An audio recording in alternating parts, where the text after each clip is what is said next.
Hello, chess friends. This is International Master Valeri Lilov, and today we'll be just discussing a really interesting topic, something that I have not really been doing in my previous webinars. So we're going to be talking about, well, actually two topics. First, how you can actually improve in chess so that you can get to the candidate master and eventually the master level.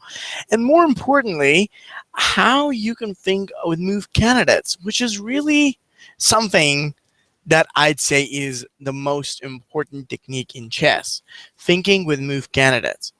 So today we're going to cover quite a few topics, but mainly we're going to cover four major points. First, how to keep increasing the pressure until your opponent's position collapses, by using the right amount of forcing and pressuring moves. How to decide on what to exchange, which pieces to exchange, and when to do it, because that's one of the things that a lot of the players who get past the expert level actually know how to do really well, like candidate masters and masters. And of course, we're going to be talking about, like the center, its value and importance towards the game, as well as how to get better at tactics, how to basically work out on tactical puzzles or complicated game positions, because that's ultimately what helps you to exercise and get better. So we'll cover each of these points, and I do hope that you get to learn the most out of it.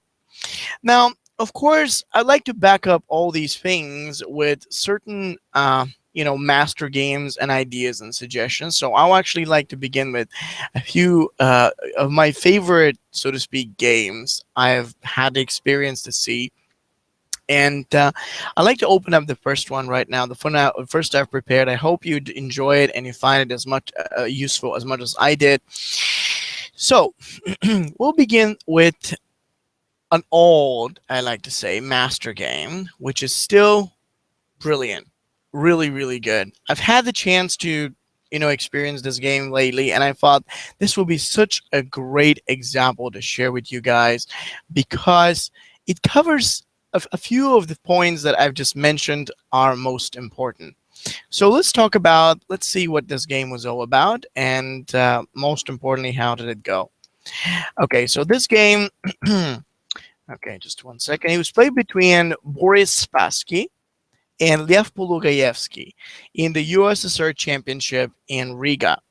This game illustrates three key things: the preparation, the setup, and then the possibility to gradually increase the pressure, which is something that if you master, you will very naturally become a superior player. So I'm just going to share this game with you. So give me 1 second. I'm gonna copy that directly here. Just a moment.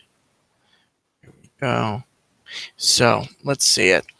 So Boris Spassky versus Lev Polugaevsky, the USSR Championship, known as one of the strongest chess tournaments in the world, Riga, 1958.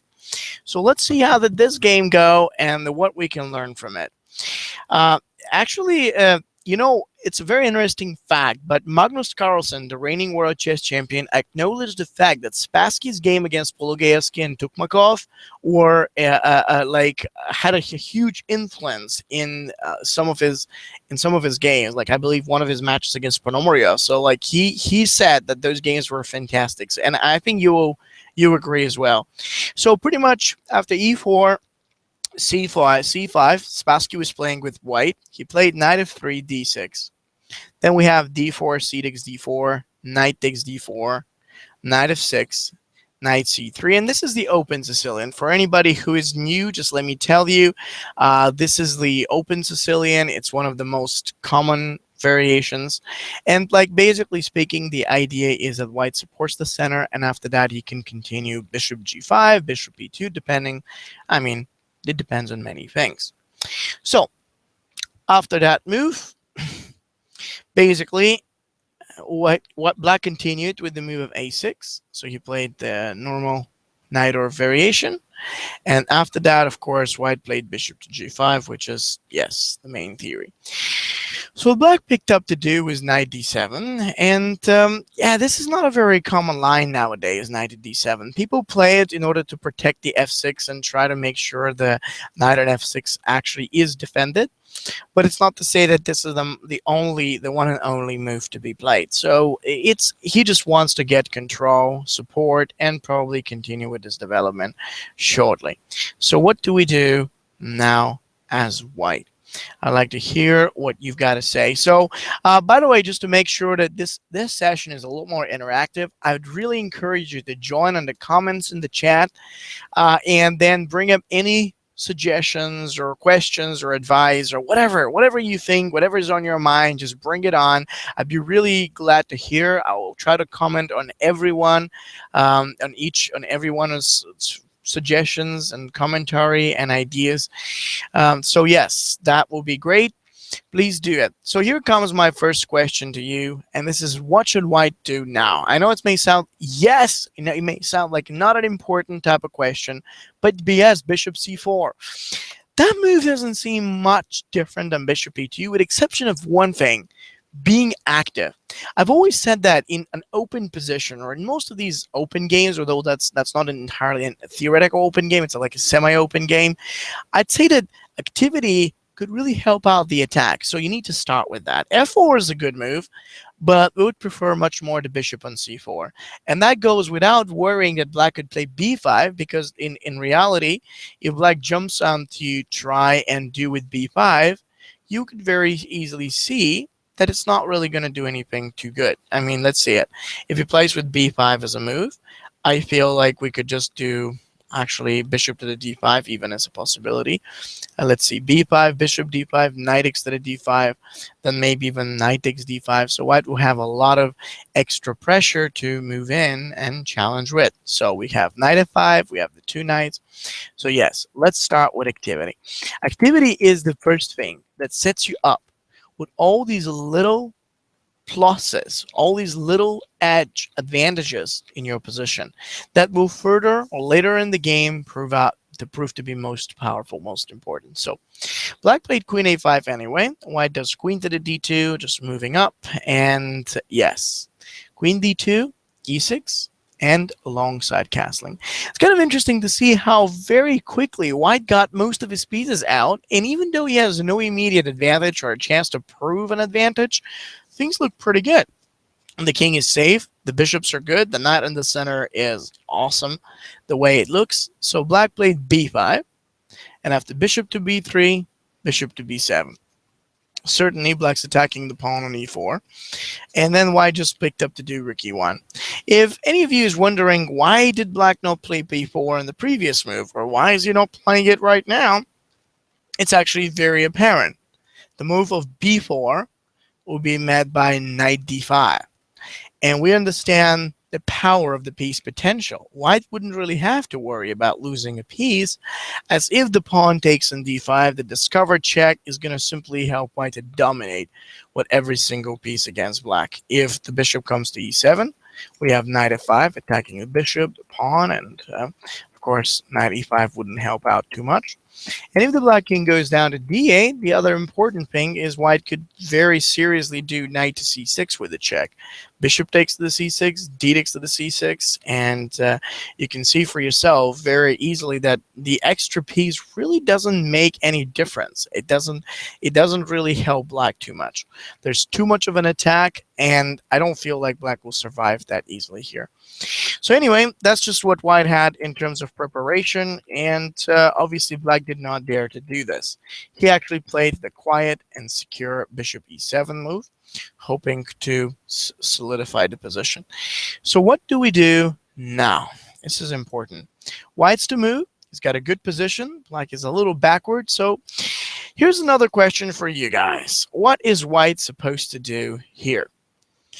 I really think this is an important situation because, like with so many pieces around, we've got to be able to do something. But knight d5 now feels a little rushed, and we'd like to think carefully before we bring it on.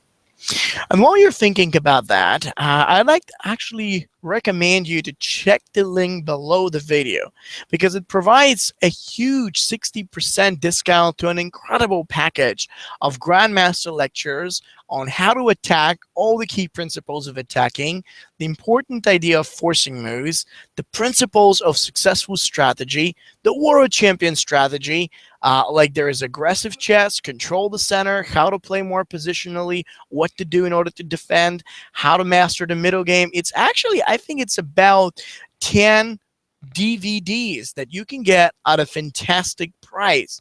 It's actually great.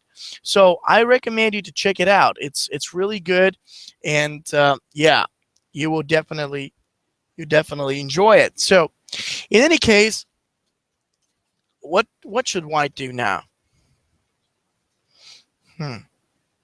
All right, F4, very, very good. Why always DVDs? Well, they're actually for download.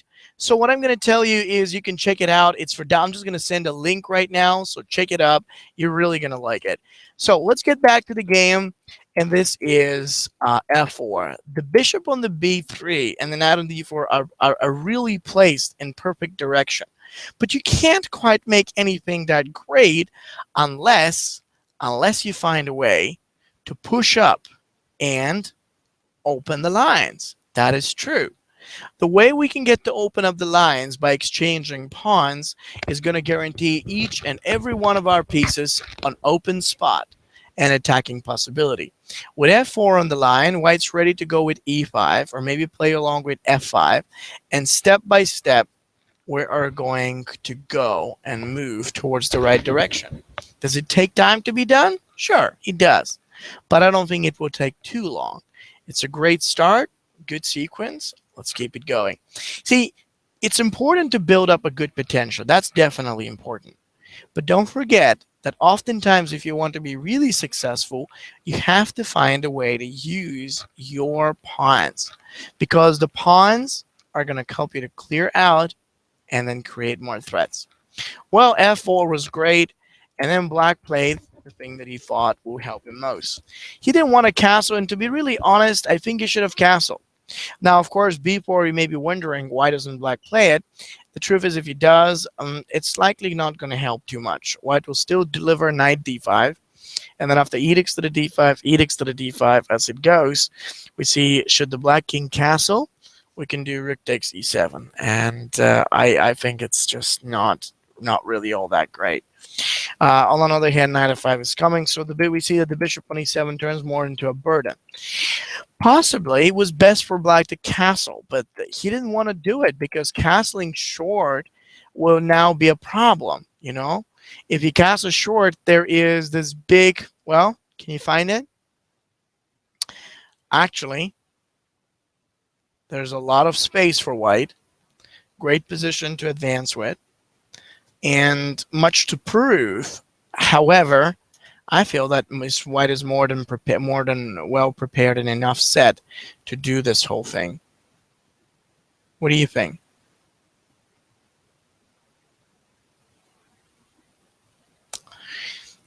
I failed knight F5, and yeah, not bad.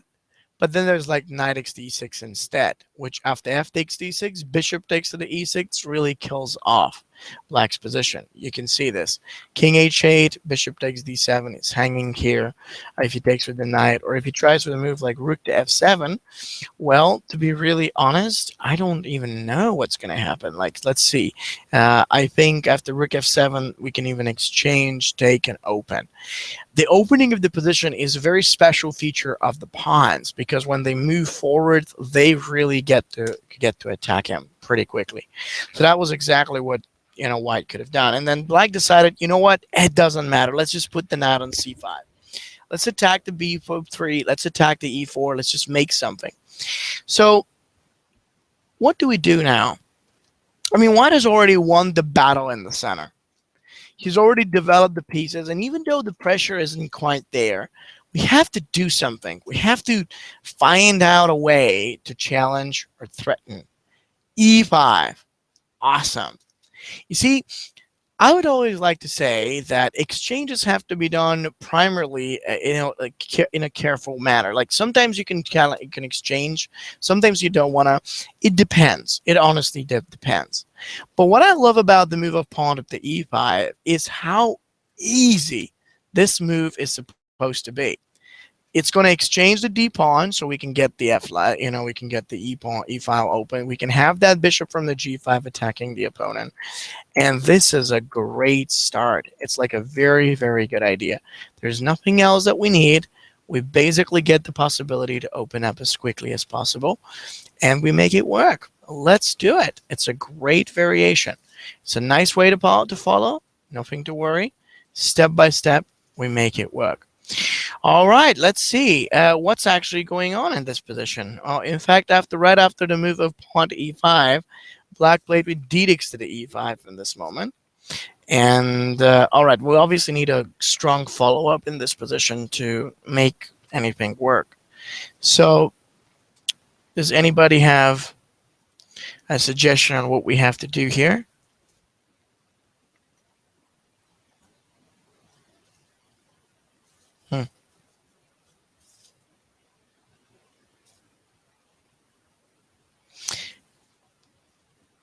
So he takes. I mean, we could take back if you wanna, but taking back would seemingly help him to just push his own knight right back. And I don't mind it. I think it's all right. But I think we need something else. We really do.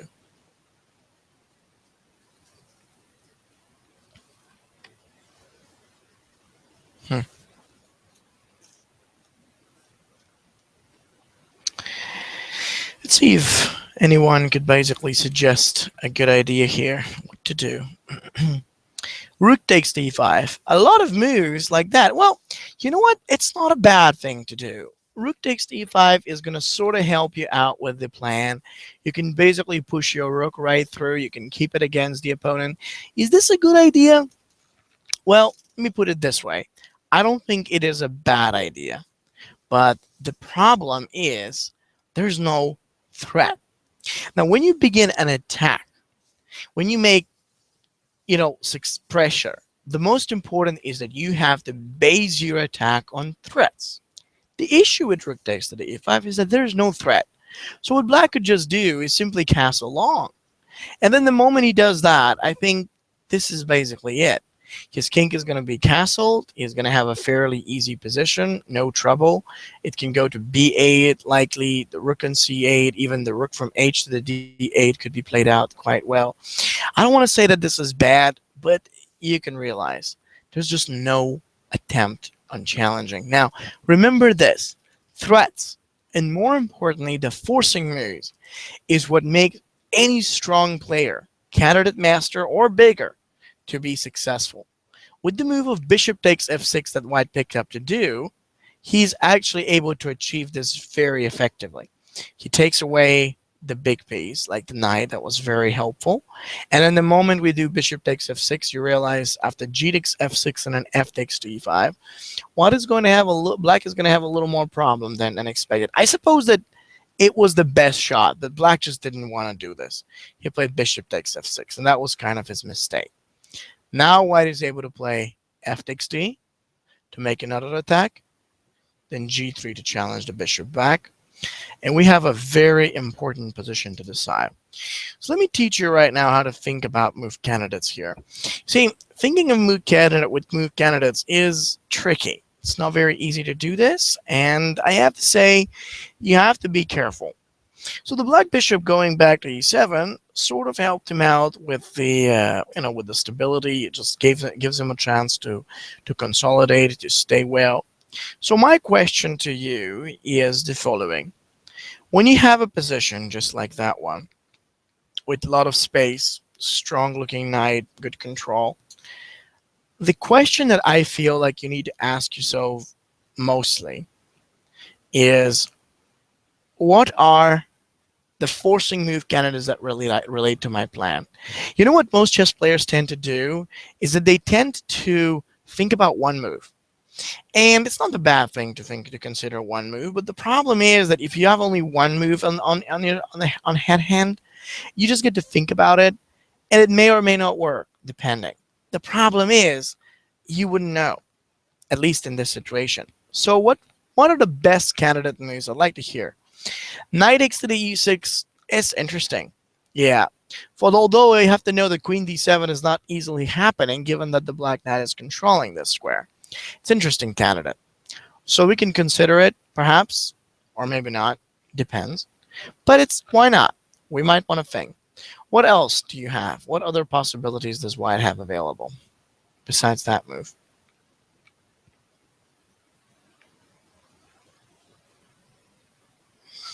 Hmm. Bishop takes to e6. Well, I guess it might be considered as well as knight takes to e6. These are interesting candidates. Whether we'll play them now or we'll play them later, they have to be analyzed. Okay. And the question is, are there any other move variations or candidates that will follow the plan?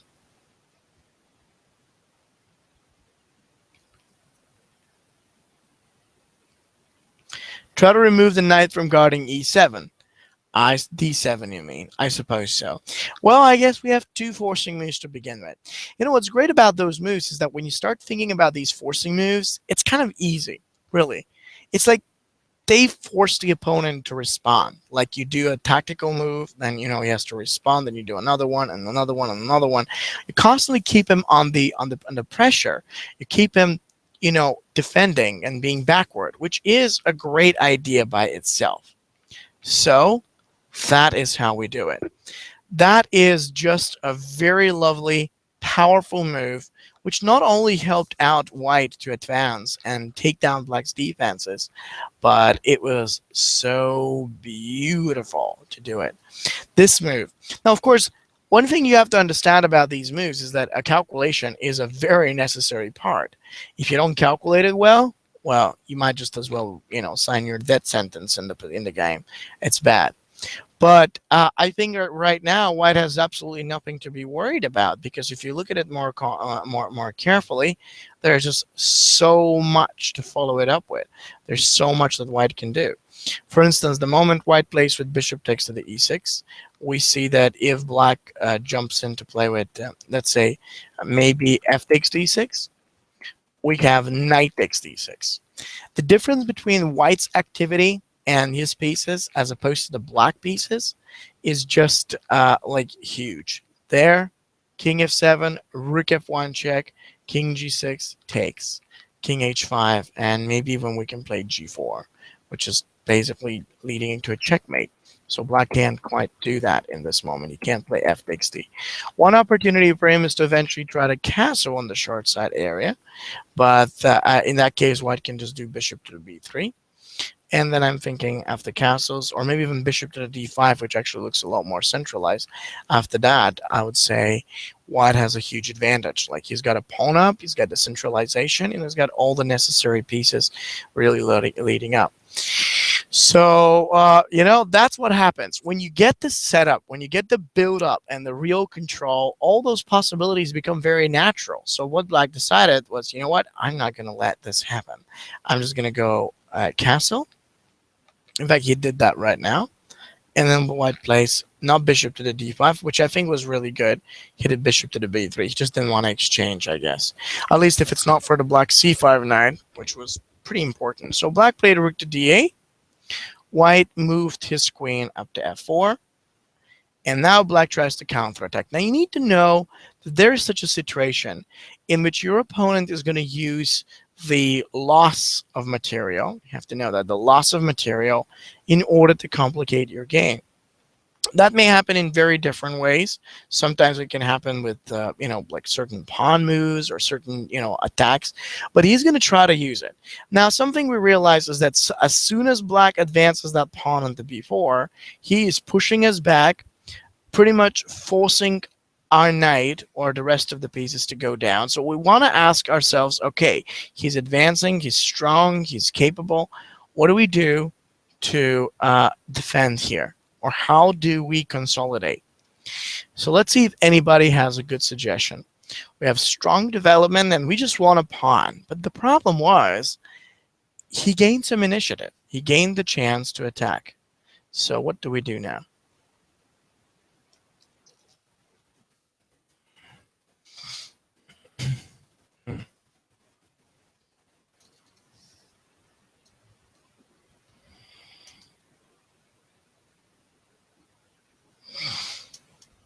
Knight f5. Interesting move. Knight e2.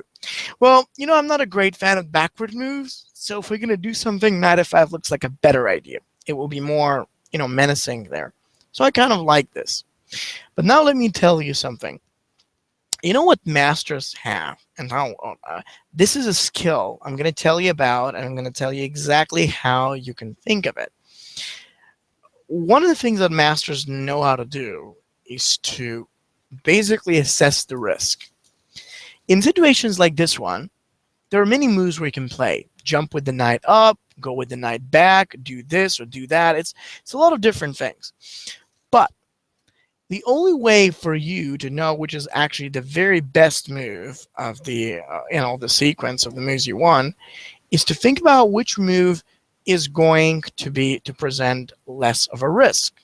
Now, the risk factor, I'd say, depends on two things: the weaknesses and our opponent's ability to exploit them. Presently, after knight f5, I believe black could do a move of b takes to the c in this type of position. And then after that type of move, in case of b takes to the c, if you take on the e7, you can just calculate that things get really scary around here. I mean, I don't want to say scary in a bad way, but the truth is it's scary in a bad way. It's like b2 is going to be challenged. Our king is going to be challenged. Our pieces are just not that good. And whatever we say, whatever really we get to speak of this, it feels like a bit of a weird, not that good of a situation that I just don't happen to like. If I have to be honest right now, it's tricky, it's challenging, it's problematic, and it definitely feels very, very different to what we want. So, why didn't want to do it? It was too much of a risk. So what other candidates do we have? I mean, do we have to worry too much about this? I mean, okay, Valerie, you're probably going to say, I don't think it should be a problem. I can just move my king right back. But that's why I said risky. You don't have to see it all the way through to discover the opponent's ability to punish you. You can just see that the position is risky enough and it has problems, just so that you could say to yourself, you know what? I don't want to be part of it. I don't want to play a position in which my pieces are going to be all tied down on backward positions, having to defend. This is going to be really key. What you realize in this moment is that black will easily play knight e4. And then with that in mind, just things are going to go bad. We have the rook on d1 that's hanging. We have the knight coming down against the d2, and it will be painful. Am I going to say that this is going to lose the game? No, but it's bad. Risky. That's how we say it. The risk depends on the weakness that we create around the queen side, the pawn on b2, and the fact that black can jump in and come up pretty quickly with the ability to exploit it. So you have got to be careful. So we can't do that. All right, and let's see, what else should we do in this position then? What other moves do we have? Knight e2 is too backward, although at least it is safe. Knight e4 we already looked at. I mean, actually, no, we didn't look at that. Shall we do this? It's an interesting move, but do you really want to do it? I mean, we'll lose an exchange, and black has a very tricky way to take it. I don't think you'd like to do that either. Nope, that doesn't work. So there is a simpler move than that. What if we play knight a4? It's much easier, and actually, this was a very deep idea. Why? Because, see, those positions are all about initiative. Initiative means the possibility for a certain player to keep pressuring or attacking the opponent. Any move we do was more or less going to give black the ability to counter.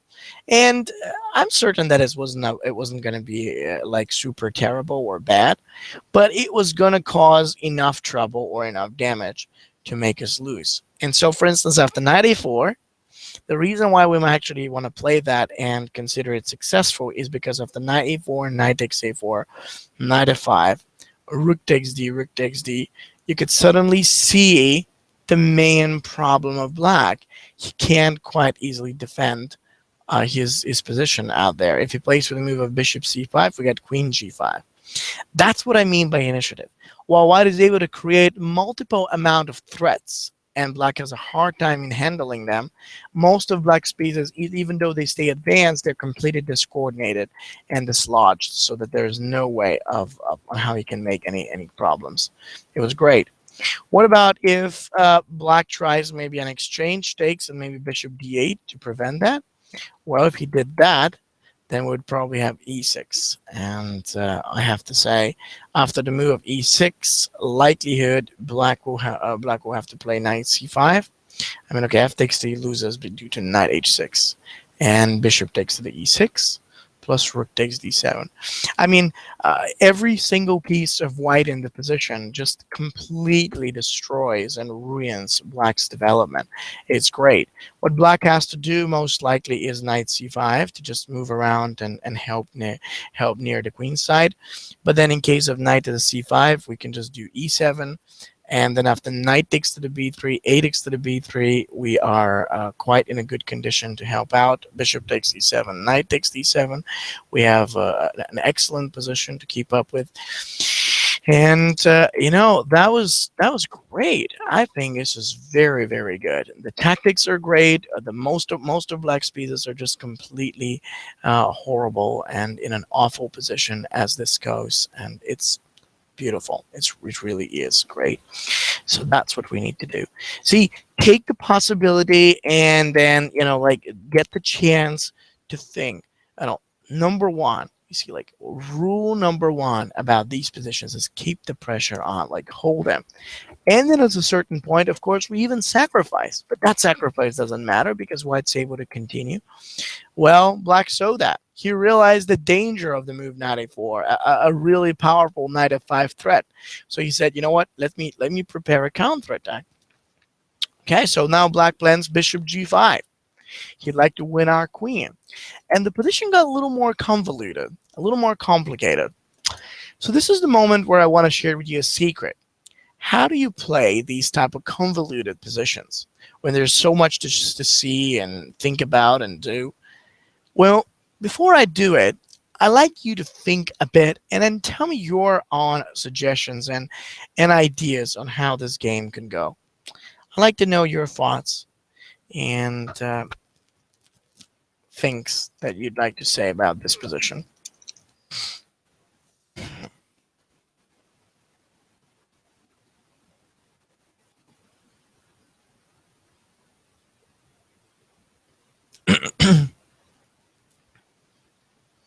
What do we do? The bishop to the g5 looks like a pretty strong threat or a challenge. We definitely have quite a bit to worry about this because it's, well, there is certain things to worry about that for sure. But how do we do it? Like what to do so we could stay away from all this damage, all that trouble that he will make against us? It's going to be scary. Knight takes c5 or h4 or rook d4. I think h4 is good. It's a quiet, nice looking move in the position with which we just, you know, like take the possibility, the danger away. Why not? It would be all right to do it. So I think that's a nice idea to come forward with. But white found an even stronger move. What if we do knight x to the c5? Who cares about that queen, given that we've got the different sort of threats that can happen so quickly against the opponent? And see, this is a great idea. We have a perfect move, a great resource, and a challenge to keep the attack. That is the best thing to do. Very strong, really great, and yeah, lovely. Let's put it this way. It was really, really lovely to play. So, okay, after the move knight x to the c5, the whole thing is that we've got an extra pressure to make against the opponent's b7. And if he plays with bishop to the g5, then queen takes g5, h takes g5, and knight takes b7. That would have actually ended black in a position with three pieces for a queen, which we know are a huge advantage. I mean, okay, white's rook, knight, and a bishop are superior to the queen. Yeah, don't fear that. See, there is a rational or irrational fear in chess. Rational fear is when you see some big threat coming. And irrational is when there is nothing dangerous to worry about. It all depends on his threats and, of course, your way to fight them and make some of your own threats. In this case, white knew it. See, the secret of winning in this position is keeping the opponent the longer he can stay in that bad game. You know what most beginner intermediate players do? They try to rush it. They try to push it. They want to go for the win. And this is where things actually tend to go back. Because while they're necessarily trying to win, they forget that the opponent is going to try and do certain things and possibilities to counter, and that is that he could probably consider countering us more effectively than we can counter him, and it all goes bad in the way as you know it. So we don't need that. All we need to do in this position is keep it all together, move our pawns and our pieces up, and it will be enough. So let's see. After that move, of course, black has more to worry. So we do the move h4, bishop d5, and now white knows that the threat's on queen side. This is nothing real. Like, there's no damaging possibility in this position, and yeah, we don't have anything to worry. Okay, so what do we do in this position after bishop to the d5? Anybody with a suggestion? What do you think white's got to do right now? I want to hear that. I want to hear you.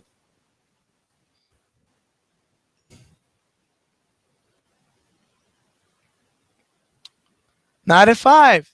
You guess what? Knight f5 is perfect. Let's do it. The pressure. Remember, one of the themes that I mentioned to you today is going to be how to keep increasing the pressure until your opponent collapses. Now that's critical. While the exchange was rather easy when we opened up the lines and everything, the important thing is that keeping pressure requires patience. And not a whole lot of people have that patience. Not many people will stay here. They'll just keep increasing without seeing the result. Most of them will just get discouraged by all that. So don't get discouraged, okay? Just keep it up. Sooner or later, you will see the result, but you want to be able to grab it. So it takes a bit of time until this happens. You see, now black feels under a lot of extra pressure. He's got to worry about the e7, and yeah, so this is not too good.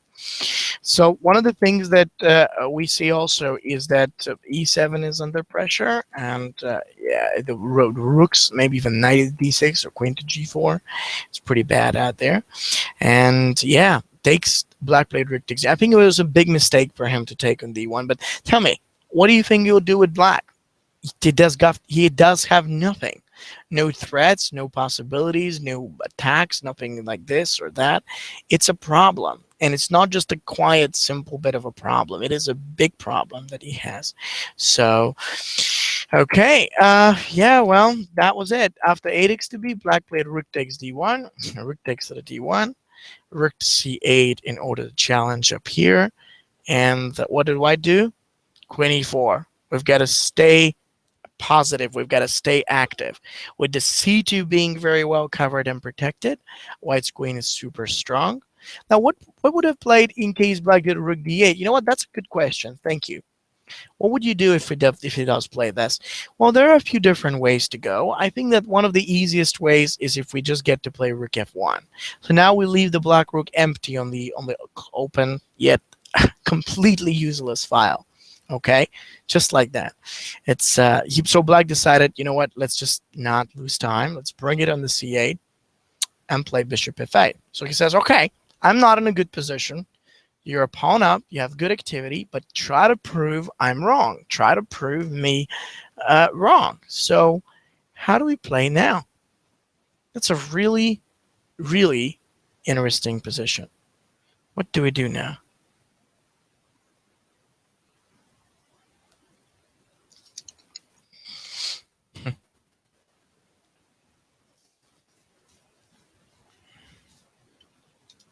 Anyone? Well, a lot of good pieces like that should provide many possibilities. Now, while you're thinking about that, let me remind you once again to check the link below the video in order to get a fantastic 10 training DVD deal. It's actually available for digital download as well. So if you like to do that, if it's easier, you can even get download link to them.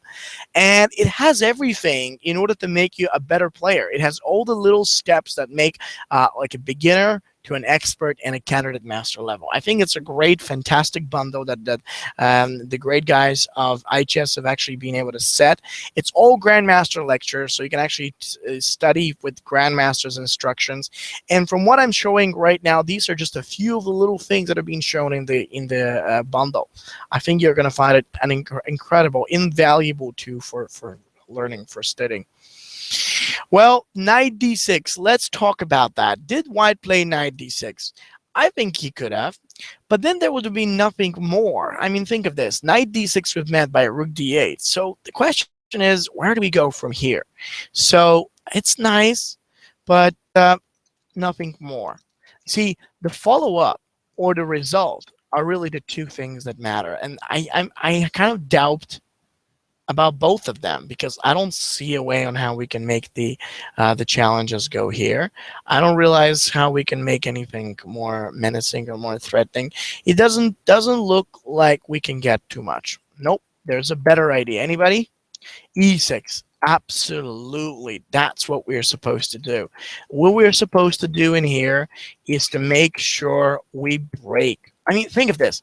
There's so many moves you can make, and so few of them are going to be that successful. What we need is to find out how to break open and attack the opponent. This move may not be super fantastic, but what it will do at the very least is that it will guarantee us a chance, or a possibility as I like to call it, to open the position, to attack against him, and create different threats. And that was beautiful on its own. This is great. Good stuff. Really good. And really, if in case black plays with f takes to e, then there's going to be this easy queen takes to e. So we can see the big problems that black was going to get. Yeah, that was good. Think of this. You can eat the pieces. I love bringing more pieces, but you just as well need to get more pawns to open, because when you do, the rest is simple, straightforward. So after pawn to the e5 e6 as this happened, it's much better for white. Black played f takes to e, queen takes to the e6, king h8, and now the idea is we could just go right back. You actually don't have to do anything. We can just go right back to this place. We have the defense on c2 that's being pretty well set, and we have it all. Space checked, control check, possibilities there. It's all good. We have nothing to be worried. Well, that was all. That was really everything we needed to do in this position. Like, why are open files so important? Because they are the highways through which your pieces can create many threats. And you see, I actually find this last move that white did very valuable. People will be looking for a win directly after queen takes d6, and it's not about that. You can't win that easily. You can only win if you try to keep your pieces and your strength there.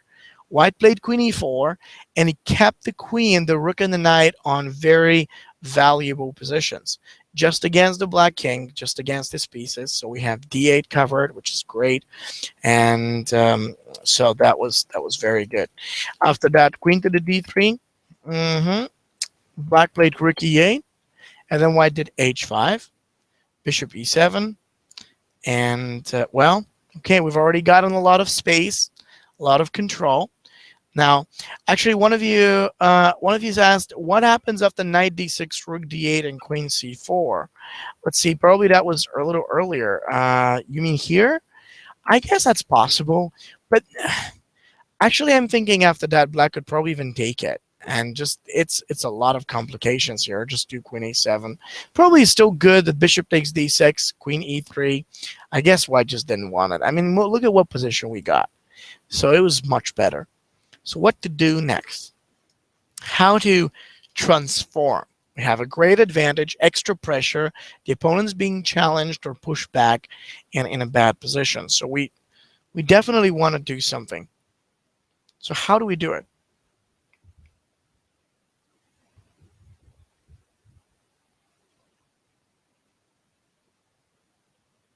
thing. Space, checked. Control, checked. The opponent is backsided, checked. Every single thing that keeps the strength of your position is out there, and I love it. The only question is how to make this even better, even bigger.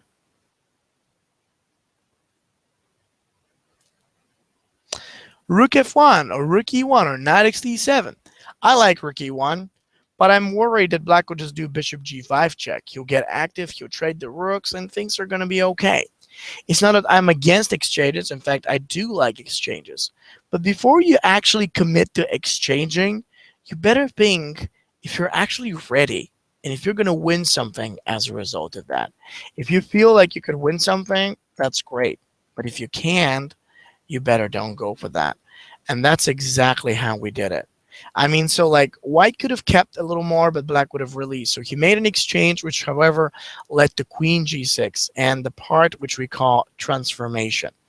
With the queen and the g6 available, cutting off the black's king's ability to go to h7, we got rook d8, and that's called transformation. The transformation is when you make a little exchange or a shift just so that you can hold your opponent longer in the position.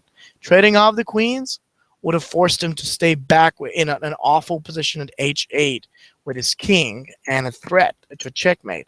This is pretty clearly winning for white if this happens, given that black can't easily get out. So black decided, you know what, I'm not going to let you to do this so easily. I'm not going to exchange. And of course, well, I guess all he has to do now is to play g4. Just keep increasing.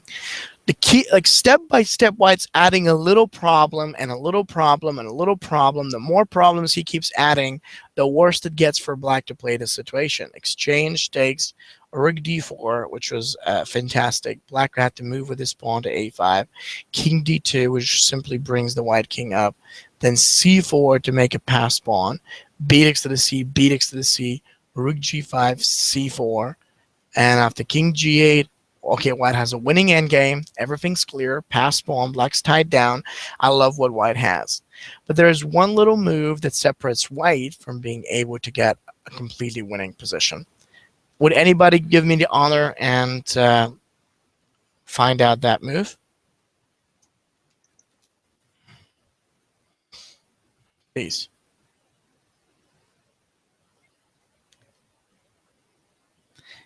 Now, rook f4, awesome. Thank you. That was awesome.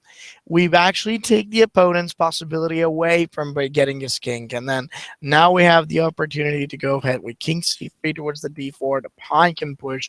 The rook is cutting him off. And that's it. This is what we need. Absolutely. The rook f4. Black played just one more move, but since the game was going to be adjourned on move 41, he just resigned before continuing because it was pretty apparent that all white had to do was to take, and then after the take, king c3, so black couldn't stop. I mean, this was a very methodical game, and a lot of people would just say, oh, okay, I don't know if I can play like that, Valerie. And the truth is, it's not about whether you can. Obviously, we cannot play like a world champion. What I'm saying is that we could try to rely on the build-up process, on the ability to strengthen your position, which is really the key of what masters know how to do. They know how to keep solid positions. And I'm not talking about boring positional play. I'm talking about how to avoid the risk. So to summarize of what you can learn most from this game is, number one, make sure you always try to get your pieces at the advanced squares available. The second thing is, when you get that active development, don't forget that you need the pawns to help you to clear and open up the position. That's a very valuable idea. What white did in this case was actually quite beautiful. He did the move of pawn to f4, and so after knight c5, white played with e5, and that was excellent. And the most interesting part is after the exchange that you have to keep up the pressure. The initiative is a sequence of forcing moves in a row in order to, in order to keep the opponent backward. That was a great idea. It was fantastic, and just this is like a great idea. We set the possibility to play with bishop takes f, f takes d, and then now we look for candidates. The breakthrough was bishop takes d6, but that's only possible after quite a bit of pressure. So it's just like that is great. I love the variation. I just love the way and how white made it work. Well, just great. And one more thing. What do you have to do? You will lose the initiative eventually. But what's critical is you don't panic. You have to find a way to stop the opponent's sequence. It was amazing on how White did it with knight f4, an apparent sacrifice of a piece, which really wasn't actually a sacrifice because we could just dominate him completely on the king side with all these pieces. Initially, it was unclear how White is going to use these pieces, but then you realize on many occasions, the better and more active pieces dominate the opponent, and all we have to do is just to hold him there until the right moment comes for us to transform. It has a positional and a tactical vibe. So you could see how Master Boris Spassky really was able to come together and balance the position to a successful ending. I hope that you like this game as much as I did. Now, again, if anybody wants me to send you the game, just let me know. Or maybe just you can send me an email. That will be really good. If you can just send me an email to my email, which is valeri.lilov@gmail.com, or just a message through my website will do. My site is tigerlilov.com. Send it to me and ask me to send you those instructive games. I'll be very happy to provide you with a PGN or a PDF so you can check them up. Now, once again, this is a game that's perfect. And that's the best way to learn. Of course, in our games, there's lots of more complications. But what I'm saying to you is that you have to rely a little more on the buildup you make as opposed to the calculations. And that's something I'd like to bring up now as another thing. How to actually get the right buildup instead of just the big calculations in place. So let me show you an exercep. Yes, this is just an exercep. It's really cool. So I think you're going to quite love it. Let me bring it up. One moment, please. Bear with me for a second.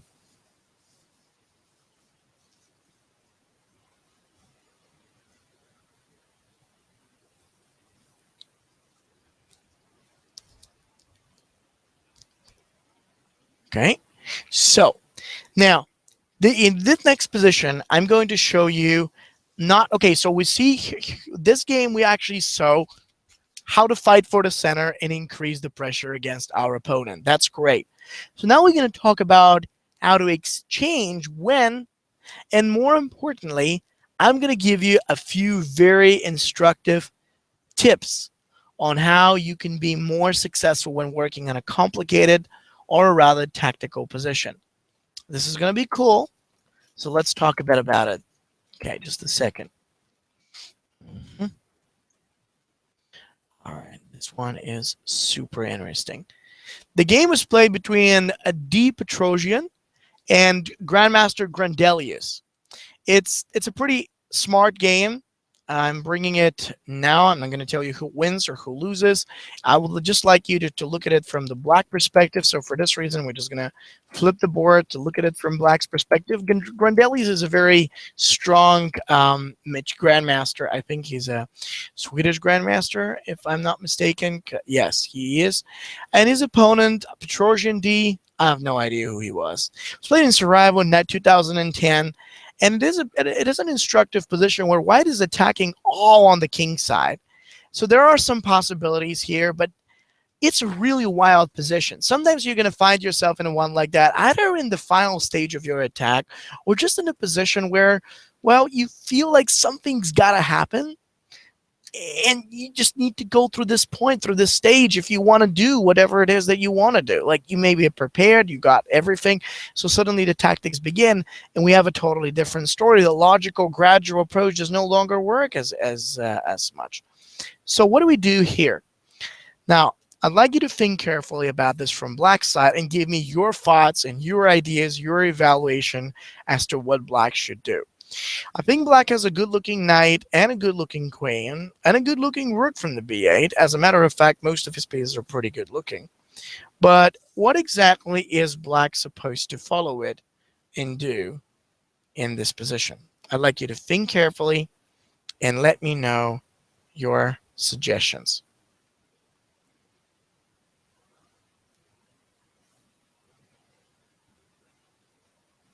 So, what do you guys think?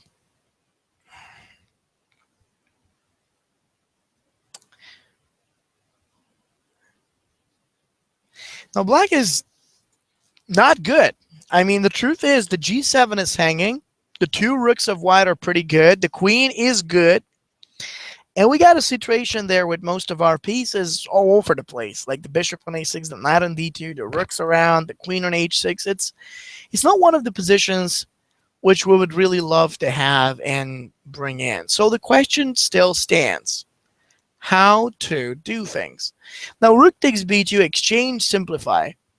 Yes.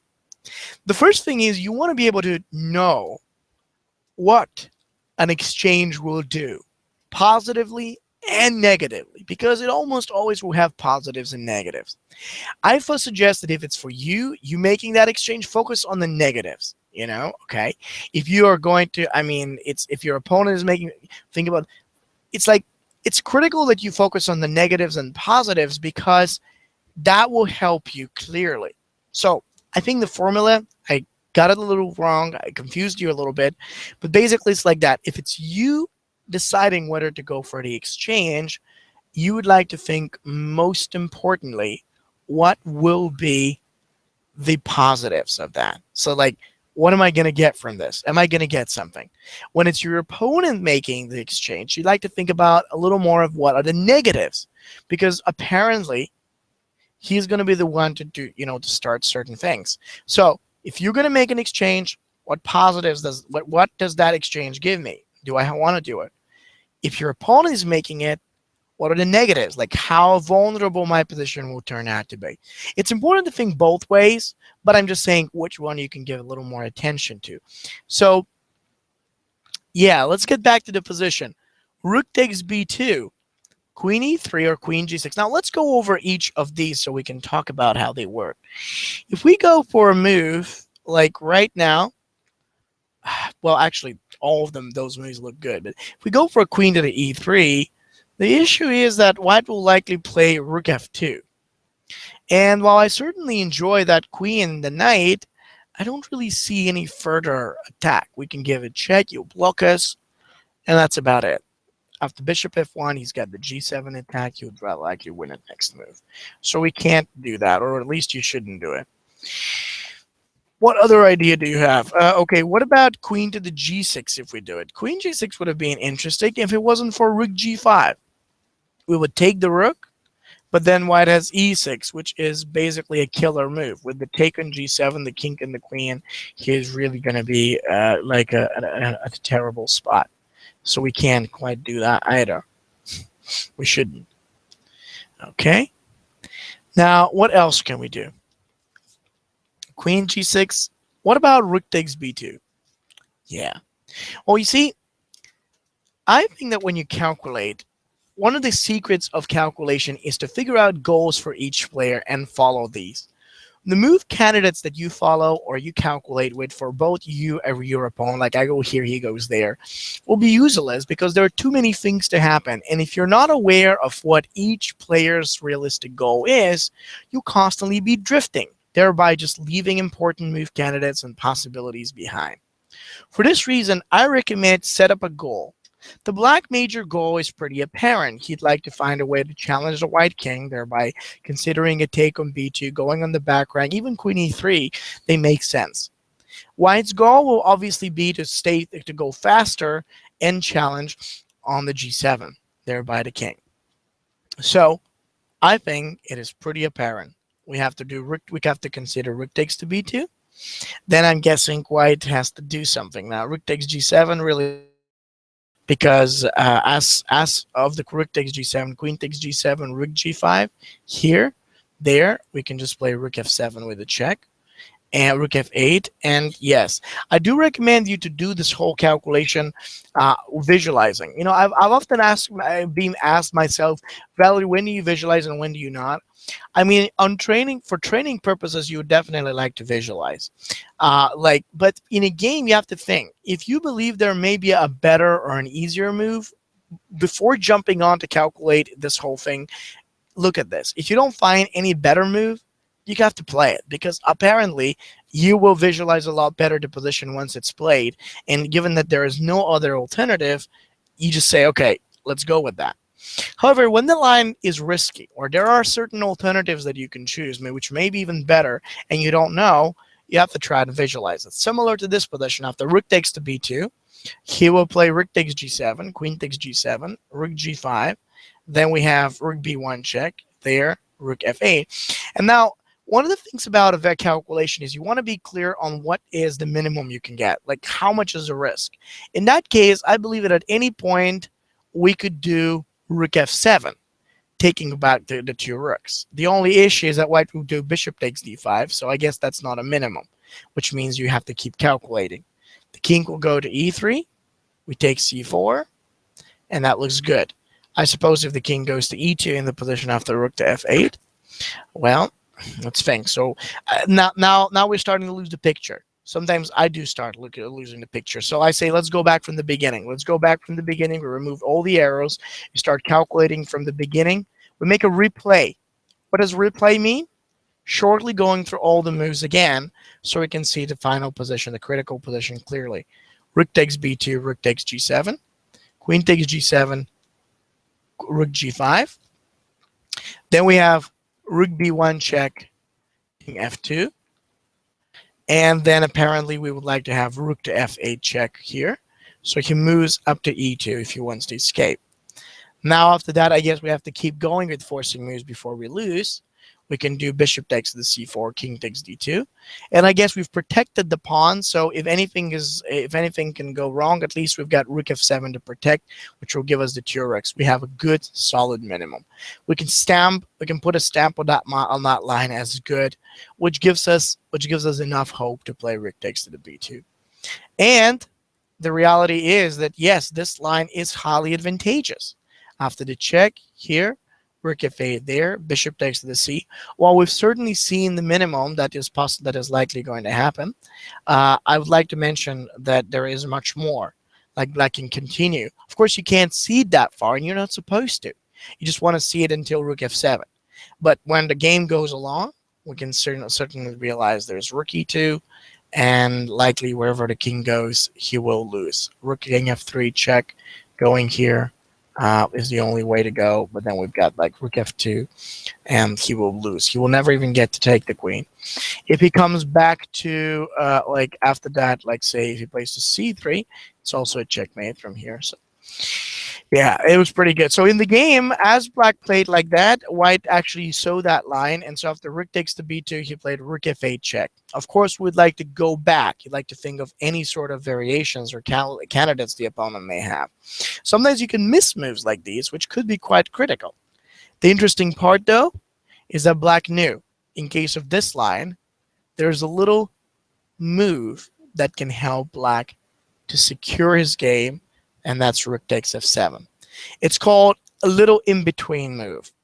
The only way for you to find moves like this is when you don't rush. Remember the calculation you do, you have to go very slowly, especially when you're visualizing, because there is a huge possibility to miss.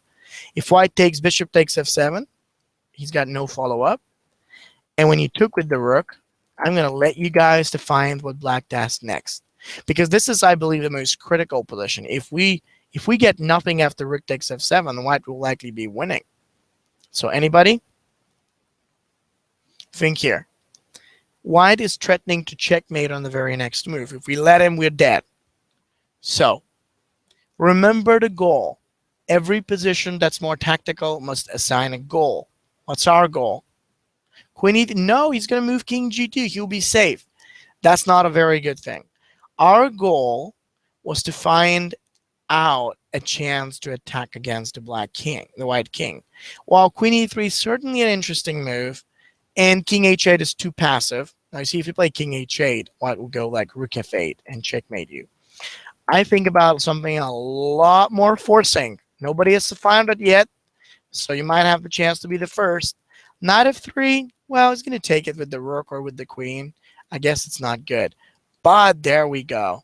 We got queen takes h2, and white resign due to the fact that he has nothing else to do but take the queen. So then we have knight f3. And wherever white's king goes, there's the inevitable checkmate.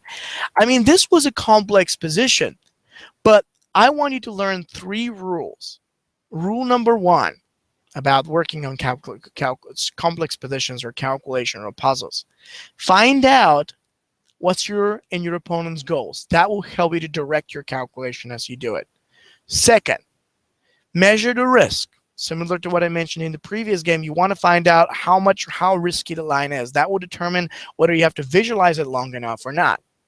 And 3, as you go along, look for a minimum line. You want to always be aware of what will be the minimum if you miss something.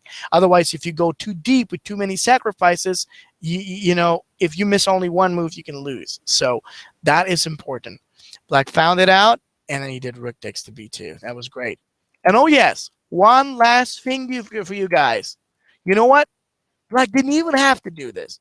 He could have easily won the game by playing king h8. And I have to tell you that final thing about calculation. Ask yourself, is it worth it?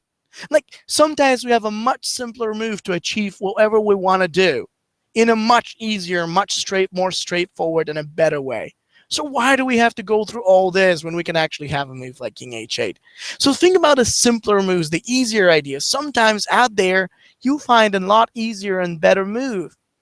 If black played king h8, white would have resigned. There's no need to go through all this. Yeah, it's cooler, it's fancy, but the truth is, after king h8, white's tactics were not going to work. And if he moves bishop c3, of course we got rook b1 check now, king f2, and if you're wondering what happens next, we got knight e4 check. We have bishop takes to the e4, queen takes h2, and it's going to be great. There's just so much. In case of rook to g5, if white did that, then likelihood we could do rook to g8. Position is safe, white bishop's hanging, and there's no threats. It's pretty effective. Takes, it doesn't work. So simpler moves, look for them before you even start calculating. That's what I like to tell you. Bishop takes d5 after king h8. Could white do this?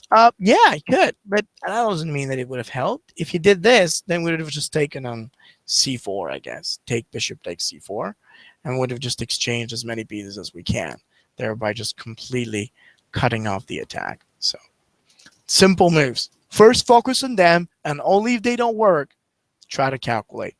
So those are the little secret moves that you have, the secret ideas that you have to keep in mind when playing. What about e6 now? Well, thank you for actually suggesting that, but it really is not going to make any difference. If he plays with this e6, we just have a checkmating threat, I think, on the like what, queen takes h2. Sure, and that wins.